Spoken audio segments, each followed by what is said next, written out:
اطاعت اول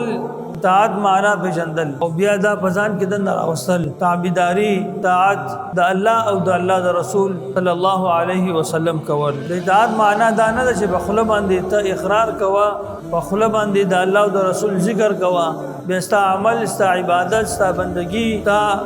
ناستا پاستا استا تعلقات هغه د محمد رسول الله صلی الله علیه وسلم د طریقین او د سنت نه خلاف. اطاعت به ته کم زین پیژنې او د اطاعت عملی کردار ته به څنګه ورځيږي چې استا اعمال استا عبادت د محمد رسول الله صلی الله علیه وسلم په سنت باندې برابر. قران کریم او د رسول الله صلی الله علیه وسلم سي احادیث قران او سنت دعوه کوونکي ډیر دي مسلمانانو کې هغه د قران او د سنت دعوه کوي، دعوی بلوي لوی غټ غټ بگئی عمل به د قران او د سنت نه خلافي، عبادت دا به د قران او سنت نه خلافي. تا خپل عمل را واخله، خپل عقیده را والا او دا په قران او سنت باندې وتله، کله ستا عمل ستا عقیده د قران او سنت مطابق برابر وا د پوه شې تا اطاعت معنا او به جندله او ته اوس د رب العالمین د رحم مستحق ګرځيږي.